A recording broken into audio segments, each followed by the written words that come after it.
Hi students, हमने पिछली class में अपन आईपीएसी पढ़ रहे थे। आईपीएसी में अपन ने देखा एल्केन के नामकरण के बारे में। आज हम पढ़ने वाले हैं एल्कीन के बारे में। तो एल्कीन क्या पढ़ेंगे? एल्कीन के बारे में पढ़ेंगे। तो एल्कीन जो होते क्या है कि वे हाइड्रोकार्बन या वे श्रृंखला जिसमें कम से कम एक द्विबंध पाया जाता है क्या कहलाता है? एल्कीन श्रेणी के सदस्य कहलाते हैं। इनमें कम से कम एक क्या होगा? द्विबंध पाया जाएगा। तो सामान्य सूत्र इनका देखते हैं। सामान्य सूत्र की बात करते हैं तो एल्कीन का सामान्य सूत्र होता है CnH2n। एल्केन का पढ़ने क्या देखा था? सामान्य सूत्र CnH2n+2। तो एल्कीन का सामान्य सूत्र क्या है? CnH2n। और एल्कीन में एक डबल बंध के लिए खास बात ये है कि इस डबल बंध के लिए कम से कम कितने कार्बन चाहिए? 2 कार्बन चाहिए।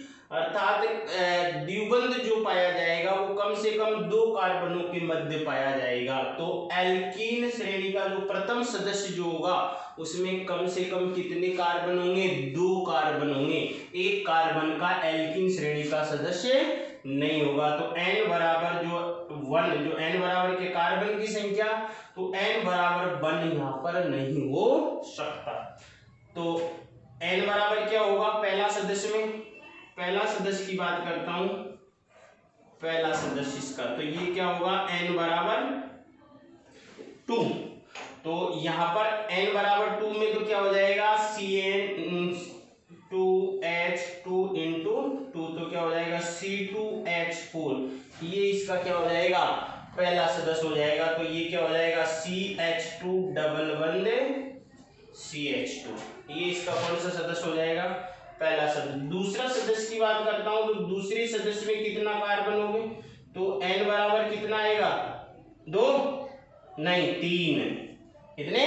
3। तो n बराबर 3 जो होगा वो किसके लिए? दूसरे सदस्य के लिए।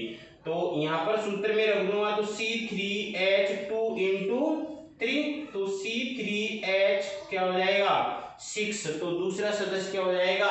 C3H6, जिसमें कितने कार्बन होंगे? 3 कार्बन होंगे।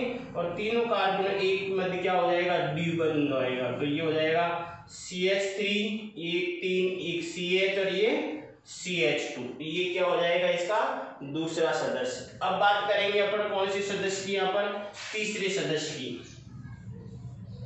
तीसरा सदस्य की बात करता हूं तो n बराबर क्या होगा? 4।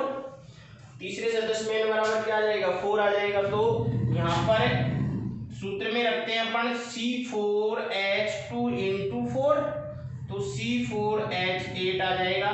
तो कितने कार्बन है? 4 कार्बन है। और द्विबंध कहीं पे भी एक क्या आ जाएगा? द्विबंध आ जाएगा। यहाँ भी आ सकता है, यहाँ भी आ सकता है। सपोज अगर अपन ने यहाँ लगा दिया तो यहाँ पर क्या आ जाएगा? CH3, यहाँ पे CH, यहाँ पे CH और यहाँ पर है CH3। ये इसका कौन सा सदस्य हो गया? तीसरा सदस्य। तो अपन एल्कीन श्रेणी का कोई सा भी सदस्य बता सकते हैं। अपन से पूछ लिया जाए तो एल्कीन श्रेणी का जो छठा सदस्य कौन सा होगा? तो छठा सदस्य में n बराबर कितने होंगे? 7। n बराबर कितने होंगे? 7। और कार्बन की संख्या जो है, कार्बन हाइड्रोजन की संख्या कार्बन की संख्या के जस्ट क्या है? डबल है। तो यहाँ पर छठे सदस्य की बात करता हूं तो क्या हो जाएगा? C7H14। ये कौन सा सदस्य हो गया? छठा सदस्य। तो अपन बता सकते हैं। जबकि एल्केन में क्या था? कार्बन की संख्या के जस्ट डबल में कितने ऐड हो रहे थे? 2। तो बता सकते हैं अपन यही बात यहां। जैसे क्रमागत सदस्य, क्रमागत का मतलब 2 3 3 4 4 5। 3 क्रमागत सदस्य की बात करें 2 3 4 4 5 6 3 4 5, ये सारे क्या है?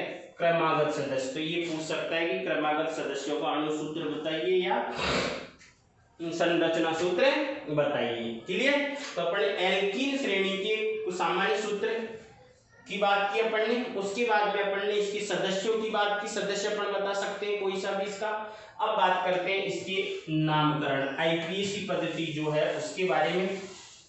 तो देखो अपन ने एल्केन की आईपीएसी पद्धति पढ़ी थी, तो एल्केन की आईपीएसी पद्धति में 4 नियम अपन ने पढ़े थे। पहला जो नियम था वो कौन सा था, सबसे पहले मुख्य कार्बन श्रृंखला का चयन करते हैं और मुख्य कार्बन श्रृंखला के चयन के पश्चात क्या करते हैं, मुख्य कार्बन श्रृंखला का अंकन करते हैं।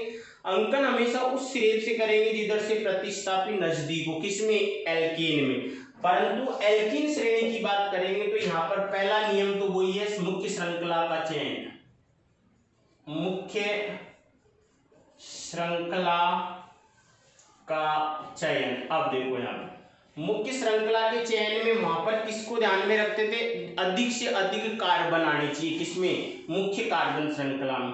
तो यहाँ पर नियम तो वही है, यहाँ पर मुख्य कार्बन श्रृंखला में अधिक से अधिक कार्बन होने के साथ ही उसमें क्या आने चाहिए, अधिक से अधिक द्विबंध भी कवर होने चाहिए। मतलब उस मुख्य कार्बन श्रृंखला का चयन करते हैं जिसमें अधिक से अधिक द्विबंध आते हैं, किसमें, एल्कीन में। जैसे मान लो अपन को ये दिया हुआ है, अब यहाँ पर ये द्विबंध है तो मुख्य कार्बन श्रृंखला क्या आ गई, यहाँ पर ये आ गई। अगर अपन को मान लो ये दे दिया होता, अब मुख्य कार्बन श्रृंखला कौन सी लेंगे, ये नहीं लेंगे, द्विबंध आना चाहिए। इसमें किसको ध्यान रखेंगे, द्विबंध को। जैसे मान लो अपन को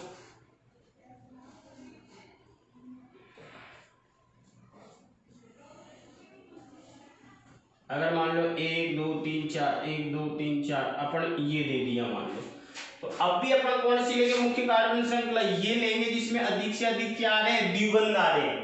तो उस मुख्य कार्बन श्रृंखला का चयन करते हैं जिसमें अधिक से अधिक द्विबंध आते हैं। द्विबंध के साथ अपन को मुख्य कार्बन की संख्या का ध्यान रखना है, मतलब कार्बन की संख्या भी क्या आनी चाहिए, अधिक आनी चाहिए। द्विबंध को पहले प्रायिकता देनी है, किसमें, एल्कीन में। ये विशेषकर अपन को यहाँ पर ध्यान रखना पड़ेगा। जैसे मान लो अपन को ये दे दिया,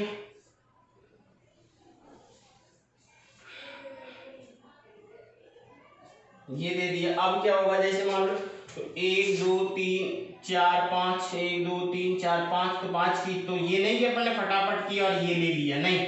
तो मुख्य कार्बन श्रृंखला कौन सी आएगी, ये मुख्य कार्बन श्रृंखला, इसमें कौन सी आएगी, ये मुख्य कार्बन श्रृंखला आएगी। तो उस लंबी कार्बन श्रृंखला का चयन करते हैं जिसमें अधिक से अधिक क्या आते हैं, द्विबंध आते हैं। क्लियर, ये किसमें, एल्कीन में। एल्कीन का पहला नियम। दूसरा नियम है मुख्य कार्बन श्रृंखला का अंकन। दूसरा नियम क्या है, मुख्य कार्बन श्रृंखला का अंकन। अब देखो यहाँ पर मुख्य कार्बन श्रृंखला का अंकन। अब देखो एल्कीन में अपन ने क्या देखा था, एल्कीन में अपन ने देखा था कि उस मुख्य कार्बन श्रृंखला का अंकन उस सिरे से करते हैं जिधर से प्रतिस्थापी नजदीक होते हैं। अगर प्रतिस्थापी नहीं होते तो अपन अंकन किधर से भी अर्थात किसी भी सिरे से कर सकते हैं। अगर इसमें अब क्या ध्यान रखेंगे, इसमें उस मुख्य कार्बन श्रृंखला का अंकन उस सिरे से करते हैं जिधर से द्विबंध नजदीक होता है। अब देखो यहाँ पर ये है, तो मुख्य कार्बन श्रृंखला कौन सी होगी, ये। अब देखो द्विबंध 2 कार्बनों के मध्य होगा, एक ये 2 का। अब देखो यहाँ पर किसका अपन द्विबंध, इसका मानेंगे या इसका मानेंगे, मुख्य कार्बन श्रृंखला का अंकन जिस सिरे से कर रहे हैं। जैसे मान लो सपोज करो अपन ने इधर से अंकन कर दिया, ये इधर से अंकन कर दिया 1 2 3 और 4, और एक मान लो अपन ने इधर से अंकन कर दिया। अब देखो ये द्विबंध, पहले तो ये डाउट दूर करते हैं कि द्विबंध कौन से कार्बन का माना जाएगा। अगर अंकन अपन इस सिरे से कर रहे हैं और द्विबंध के 2 कार्बन है, एक ये रहा एक ये रहा, तो जिस कार्बन को कम अंक मिलेगा उसी कार्बन का द्विबंध माना जाएगा। इधर से मैंने नंबरिंग की तो इसको 1 मिला, इसको 2 मिला, तो इधर से नंबरिंग करने पर द्विबंध को किस पोजीशन पर माना जाएगा, इस पोजीशन पर, एक पोजीशन पर माना जाएगा। अगर मैं नंबरिंग इधर से करता हूं तो द्विबंध के कार्बन जो है, एक को 3 अंक मिल रहा है, एक को 4 अंक मिल रहा है। द्विबंध कौन से कार्बन का माना जाएगा, जिसको कम अंक मिल रहा है, तो इस कार्बन का द्विबंध माना जाएगा। क्लियर है डाउट? अब देखो इसमें नंबरिंग किधर से करेंगे, अपना नियम क्या था, मुख्य कार्बन श्रृंखला का अंकन उस सिरे से करते हैं जिधर से द्विबंध नजदीक होता है। इधर से मैं कर रहा हूं तो तीसरे नंबर पे द्विबंध आ रहा है, इधर से मैं कर रहा हूं तो एक नंबर पे द्विबंध आ रहा है, तो नंबरिंग किधर से करूंगा, इधर से। ये नंबरिंग इधर से नहीं होगी। क्लियर?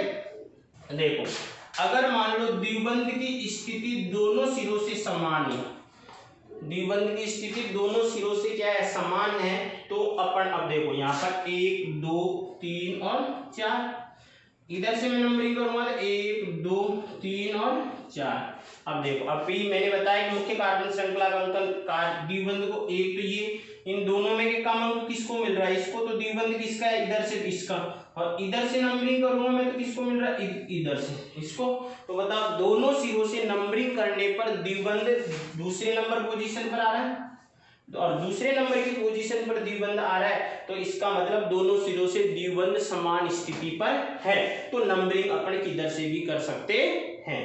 अब देखो अगर यही कंडीशन प्रतिस्थापी के साथ होती, अगर मान लो यहां पर एक प्रतिस्थापी ये जुड़ा हुआ है, अब देखो मुख्य कार्बन श्रृंखला कौन सी हो जाएगी, ये। अब देखो मुख्य कार्बन श्रृंखला ये हो गई। अब नंबरिंग इधर से करता हूं तो 1 2 3 और 4, इधर से मैं नंबरिंग करूंगा तो 1 2 3 और 4। सबसे पहले अपन किसको देखेंगे, एल्कीन में द्विबंध को। इधर से द्विबंध कितने नंबर पे आ रहा है, 2 नंबर पे। इधर से द्विबंध कितने नंबर पे आ रहा है, 2 नंबर पे। इसका मतलब दोनों सिरों से द्विबंध की स्थिति क्या है, समान है, और दोनों सिरों से द्विबंध की स्थिति समान है, तो अब क्या करते हैं, प्रतिस्थापी को देखेंगे। प्रतिस्थापी इसमें है, तो इस प्रतिस्थापी का नाम क्या है, मेथिल, एक कार्बन का है। अब देखो इधर से देखने पर दूसरे नंबर पे कोई प्रतिस्थापी नहीं है, जबकि इधर से देखने पर दूसरे नंबर पे एक प्रतिस्थापी और आ रहा है, तो इसका मतलब नंबरिंग किधर से करेंगे, अब इधर से। बात समझ में आई? इधर से नंबरिंग नहीं करेंगे, क्योंकि इधर दोनों तरफ से द्विबंध की स्थिति तो समान है, परंतु इधर से दूसरे नंबर पे एक प्रतिस्थापी और जुड़ा हुआ है। क्लियर?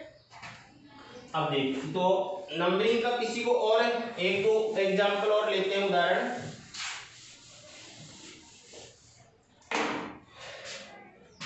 इधर देखो ये, जैसे मान लो, और इसको लेंथी कर देते हैं अपन।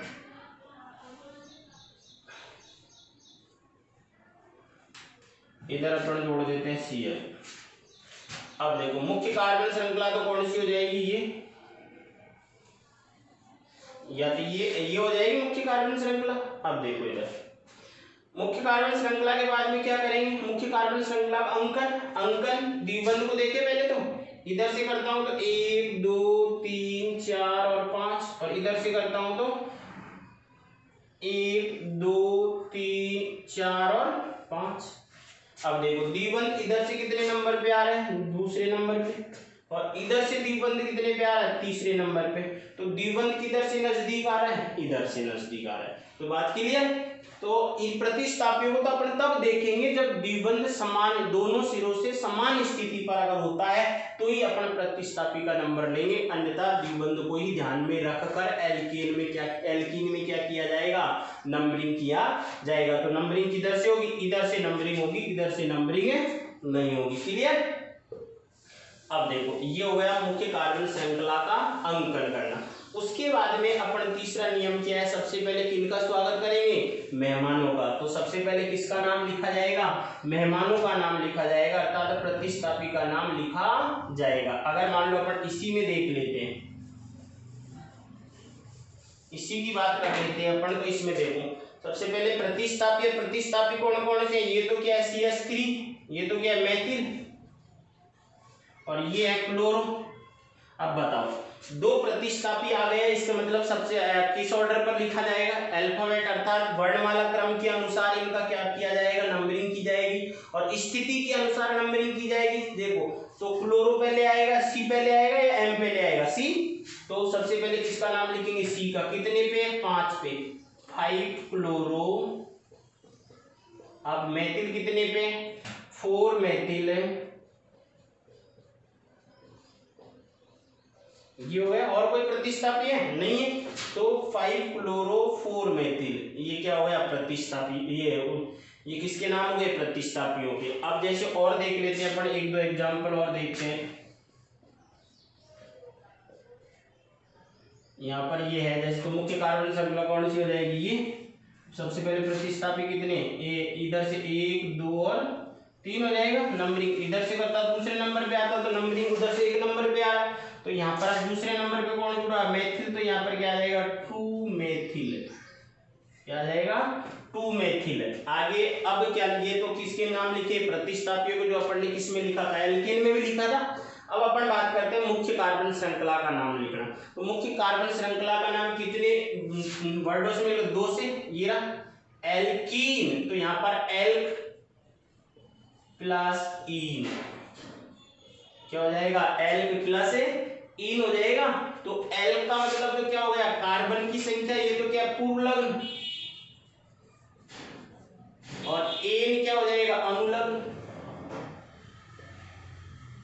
एन क्या हो जाएगा अनुलग्न। तो पूर्व लग्न जो है इसमें, ये एल का मतलब क्या कार्बन की संख्या, ये तो क्या कार्बन की संख्या, और अनुलग्न क्या हो जाएगा यहाँ पर ए। अब देखो यहाँ पर कार्बन की संख्या प्लस ए, कार्बन जैसे इसका नाम पूरा करते हैं, तो इसमें कार्बन की कितनी संख्या है 5, और 5 कार्बन को क्या कहेंगे पेंट, क्या हो जाएगा पेंट प्लस इन, क्या सॉरी ये क्या हो जाएगा इन, ये क्या हो जाएगा इन, तो पेंटीन हो जाएगा, नहीं हो जाएगा, क्या हो जाएगा पेंटीन। अब देखो यहाँ पर डायरेक्ट ये पेंटीन अपन नहीं लिखेंगे, क्योंकि यहाँ पर अपन किसको भी लिखना पड़ेगा द्विबंध को, तो अपन क्या लिखेंगे यहाँ पर पेंट। अब देखो यहाँ पर किसकी स्थिति दर्शानी पड़ेगी अपन को, द्विबंध इन की, तो इन कितने नंबर पे 2 नंबर पे, तो यहाँ पर क्या आ जाएगा 2 तो पूरा नाम क्या हो जाएगा इसका 5-क्लोरो-4 मेथिल पेंट 2 क्या हो जाएगा पेंट 2 उसका पूरा नाम की बात करें अपन, तो यहाँ पर कितने कार्बन, मुख्य कार्बन श्रृंखला में कितने कार्बन 3 को क्या कहेंगे प्रॉप, क्या कहेंगे प्रॉप। कितना इन है 1 इन है, क्या हो जाएगा प्रॉप 1 इन। क्लियर। तो इस तरीके से अपन मुख्य कार्बन श्रृंखला का नाम लिख सकते हैं। अब देखो यहाँ पर एक दो एग्जांपल और लेते हैं। जब तक इसकी प्रैक्टिस अपने हाथों से नहीं होगी तब तक समझ में नहीं आएगा, तो प्रैक्टिस बार बार इसकी करनी है। प्रैक्टिस करोगे तो ही समझ में आएगा, प्रॉब्लम आएगी तो ही प्रॉब्लम का सॉल्यूशन हो सकता है। तो अब देखो यहाँ पर जैसे ये है अपन को ये दे दिया, अब यहाँ पर द्विबंध अपन ने एक द्विबंध में यहाँ लगा दो, एक यहाँ लगा, 2 द्विबंध ले लिए। अब देखो इधर यहाँ पर मुख्य कार्बन श्रृंखला कौन सी हो गई, हाइड्रोजन तो लगा लोगे ना, ये क्या हो जाएगा CH2, यहाँ पर CH, यहाँ पर CH, यहाँ पर CH2 हो जाएगा, नहीं हो जाएगा। अब देखो यहाँ पर सबसे पहले नंबरिंग, तो नंबरिंग किधर से होगा, इधर से करता हूं तो 1 2 3 और 4, मतलब 1 पे और 3 पे कौन आ रहा है द्विबंध, और इधर से मैं नंबरिंग करता हूं तो 1 2 3 और 4, इधर से कितने पे आ रहा है 1 पे और 3 पे, तो दोनों तरफ से द्विबंध की स्थिति समान स्थिति पर है, तो अपन नंबरिंग इधर से भी कर सकते हैं और इधर से भी कर सकते हैं। अब सबसे पहले प्रतिस्थापी इसमें है नहीं, तो किसका नाम लिखेंगे मुख्य कार्बन श्रृंखला का। तो मुख्य कार्बन श्रृंखला में कितने कार्बन है 4 कार्बन, और 4 कार्बन को क्या बोलेंगे ब्यूट, क्या कहेंगे ब्यूट। अब देखो द्विबंध कितने कितने नंबर पे, कितने द्विबंध है 2 द्विबंध है। अब अपन ने बात की थी कि समान ग्रुप होते हैं 2, तो उनके लिए क्या यूज होता है डाई, तो यहाँ पर कितना हो गया 2, कितने कितने नंबर पे हैं 1 पे और 3 पे, क्या हो जाएगा डाईईन, क्या हो जाएगा डाईईन। तो इसका पूरा नाम हो जाएगा ब्यूट 1,3-डाईईन या ब्यूट 1,3-डाईईन, इसका क्या हो जाएगा नाम। जैसे मान लो और एक दो एग्जांपल ले लेते हैं, ये इसमें प्रतिस्थापी द्विबंध, इधर भी अपन और जोड़ देते हैं, जैसे Br जोड़ दिया, ये हो गया। अब देखो इधर सबसे लंबी कार्बन श्रृंखला ये जिसमें द्विबंध आ रहा है, अब नंबरिंग इधर से करता हूं तो 1 2 तीसरे नंबर पे, इधर से दूसरे नंबर पे, तो नंबरिंग किधर से हो जाएगी, आंख बंद करके नंबरिंग कर सकते हो गया। अब प्रतिस्थापी सबसे पहले किसका स्वागत, मेहमानों का। तो मेहमान कितने इसमें, 2, ये तो क्या है मेथिल, और ये कौन सा है ब्रोमो।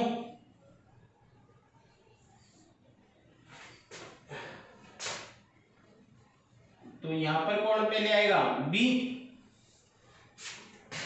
अब देखो बी पहले आएगा तो कितने नंबर पे, 2 नंबर पे, 2 ब्रोमो, कितने मेथिल, 4 मेथिल हो गया। अब मुख्य कार्बन श्रृंखला में 5 कार्बन, 5 को क्या बोलेंगे पेंट। पेंट कितने इन, कितने नंबर पे, 2 नंबर पे, तो 2 इन, ये होगा। तो लिख सकते हो। तो एल्कीन श्रेणी के किसी भी सदस्य का अपन क्या लिख सकते हैं, अब आईपीएसी नाम लिख सकते हैं। अपनी किताब में बहुत एग्जाम्पल दिए हुए, सभी एग्जाम्पल को एक एक को सॉल्व करोगे तो अपने आप आपको प्रैक्टिस करने पर इनके नाम लिखना आ जाएगा। किसी को कोई प्रॉब्लम हो तो कमेंट्स बॉक्स में जाकर कमेंट्स करके बताएं कि क्या प्रॉब्लम है और क्या नहीं है। समझ में आ रहा है तो बताएं, और समझ में नहीं आ रहा हो तो बताएं। चलो अब अपन नेक्स्ट क्लास में करेंगे एल्काइन श्रेणी के सदस्यों का नामकरण।